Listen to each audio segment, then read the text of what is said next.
بسم اللہ الرحمن الرحیم نحمد و نصلی علی رسول الکریم اما بعد۔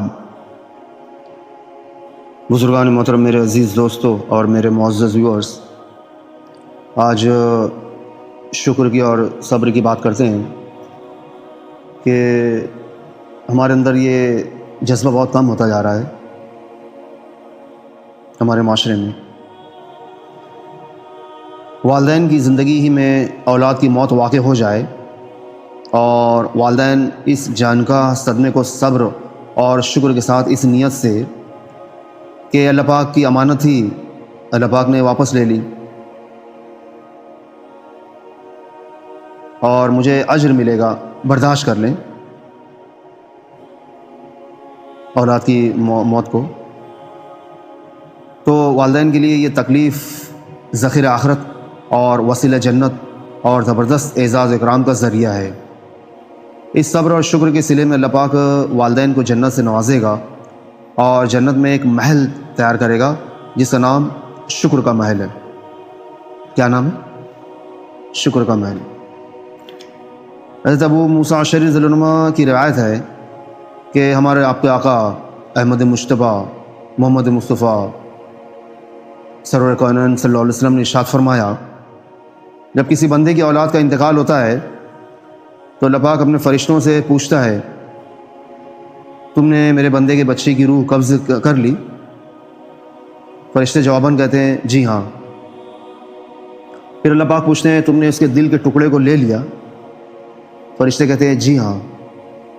تو اللہ پاک ارشاد فرماتا ہے، پھر میرے بندے نے کیا کہا، کیا کیا اس نے؟ فرشتے جواب دیتے ہیں، رب العالمین، تیرے بندے نے تیری تعریف کی اور اس مصیبت پر اس نے اِنَّ لِلَّهِ وَإِنَّا إِلَيْهِ راجعون پڑھا۔ یہ سن کر اللہ پاک فرشتوں کو حکم دیتے ہیں، میرے بندے کے لیے جنت میں ایک محل تعمیر کرو اور اس کا نام بیت الحمد، شکر کا محل رکھو۔ یہ مشکوٰۃ شریف کی روایت ہے۔ حضرت ام حبیبہ رضی اللہ عنہا بیان کرتی ہیں کہ میں حضرت عائشہ رضی اللہ عنہا کے پاس بیٹھی ہوئی تھی کہ ہمارے آقا صلی اللہ علیہ وسلم تشریف لائے۔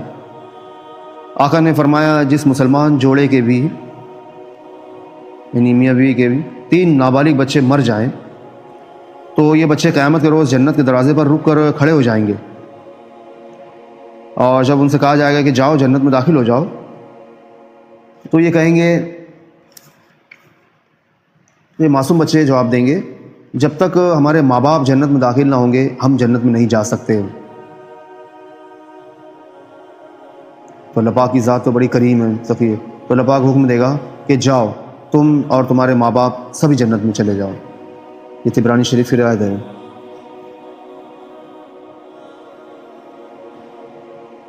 اب اولاد کے بھی بچوں کے حقوق ہے ہمارے اوپر، اس کی بات کرتے ہیں کہ بچوں کی کفالت سے غفلت برتنا یہ سنگین گناہ ہے۔ ہمارے آقا صلی اللہ علیہ وسلم نے ارشاد فرمایا، آدمی کے گنہگار ہونے کے لیے یہ بات بالکل کافی ہے کہ وہ ان لوگوں کو ضائع کر رہا ہے جن کو کھلاتا پلاتا ہے۔ میں اس کی تشریح بتاتا ہوں آپ کو۔ آدمی جن لوگوں کا کفیل بنایا گیا ہے، جن لوگوں کا اسپانسر بنایا گیا ہے، ان کی کفالت سے غفلت برتنا اور ان کو ضائع کر دینا ایسا سنگین جرم ہے کہ تنہا یہی جرم اس کو اللہ پاک کا نافرمان اور گنہگار قرار دینے کے لیے کافی ہے۔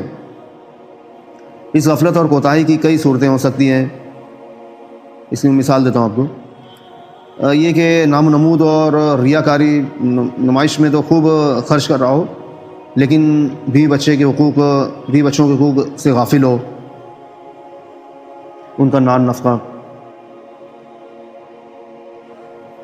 یہ کہ خود تو عیاشی کر رہا ہو اور دوستوں کے ساتھ مل کر خوب دعوتیں اڑا رہا ہو اور اولاد جو ہے فاقے میں مبتلا ہے۔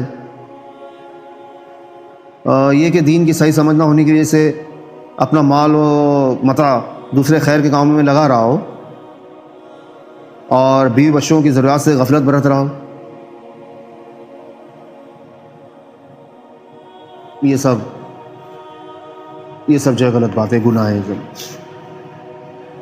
وہ خرچ ہے جس کا اجر سب سے بڑھ کر ہے۔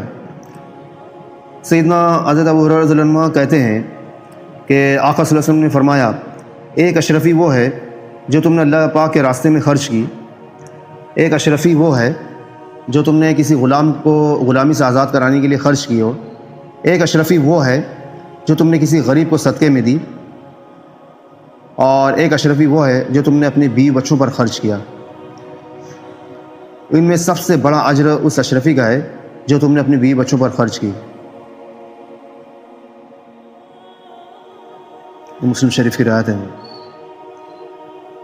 اس روایت کی مزید وضاحت حضرت ثوبان رضی اللہ عنہ کی حدیث سے ہوتی ہے۔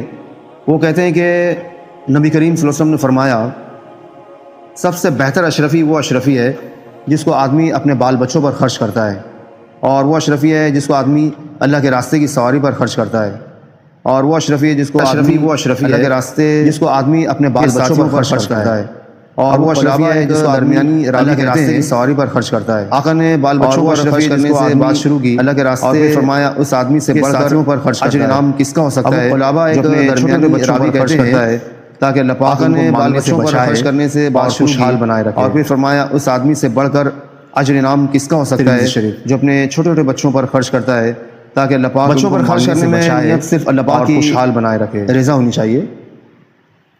بچوں پر خرچ کرنے میں نیت صرف اللہ پاک کو راضی کرنے کی ہو، یہ نیت بالکل نہ ہو۔ بچوں پر خرچ کرنے میں نیت صرف اللہ پاک کی رضا ہونی چاہیے، آج میں ان کے لیے کر رہا ہوں کل یہ میرے لیے کریں گے۔ بچوں پر خرچ کرنے میں جو صرف اللہ پاک کو راضی کرنے کی ہو وہ انویسٹمنٹ، یہ نیت بالکل نہ ہو کہ آج کل اس سے بڑھ کر ملے گا، اور میرے بڑھاپے میں آج میں یہ کر رہا ہوں کل یہ میرے لیے کریں گے۔ آج جو کچھ میں پر لگا رہا ہوں اور انویسٹمنٹ ہو رہا ہے، اللہ سے بڑھ کر ملے گا کہ جو میں اور میرے بڑھاپے میں میرے لیے بے ساخی کا دیا ہوا ہے ہوگا، اللہ پاک کا دیا ہوا ہے، اللہ پاک کو راضی کرنے کے لیے خرچ کر رہا ہوں، اور یہ بڑے ہو کر جو خیر و بھلائی کا کام خرچ کر رہا ہوں وہ میرے اللہ پاک کا دیا ہوا ہے، اللہ پاک کا دیا ہوا ہے، اور اللہ پاک کو راضی کرنے کے لیے خرچ کر رہا ہوں، اور یہ بڑے ہو کر جو خیر و بھلائی کا کام کریں گے وہ میرے لیے صدقہ جاریہ ہوگا۔ اللہ پاک کہنے سننے زیادہ عمل کرنے کی توفیق عطا فرمائے، اور ہمیں جو اپنے بیوی بچے کو حقوق سے اللہ پاک غفلت برتنے سے ہماری حفاظت فرمائے، کہنے سننے زیادہ عمل کرنے کی توفیق عطا فرمائے۔ اگر ویڈیو آپ کو پسند آئی تو لائک کیجیے، اپنے بیوی بچے کو حقوق سے چینل کو سبسکرائب کیجیے، اور بیل آئیکن کو پریس کرنے سے ہماری حفاظت فرمائے۔ ہر میری آنے والی ویڈیو کو آپ کو نوٹیفیکیشن ملتا رہے، پسند آئی تو لائک کیجیے اور اسے اپنے دوستوں میں چینل کو سبسکرائب کیجیے تاکہ دینی ماحول آئیکن کو پریس کر دیجیے اور سب کو اپنے حقوق ملے۔ ہر میری آنے والی ویڈیو کو آپ کو نوٹیفیکیشن ملتا رہے، اور اللہ پاک کی رحمت میں شیئر کیجیے تاکہ ایک دینی ماحول بنے۔ اللہ پاک میرے ویورز کو حقوق میں جزائے خیر عطا فرمائے، خوشگوار ماحول پیدا ہو، آمین یا رب العالمین، اور اللہ پاک کی رحمت ہماری طرف متوجہ ہو۔ اللہ پاک میرے ویورز کو بہترین جزائے خیر عطا فرمائے، آمین یا رب العالمین، وآخر دعوانا الحمدللہ رب العالمین۔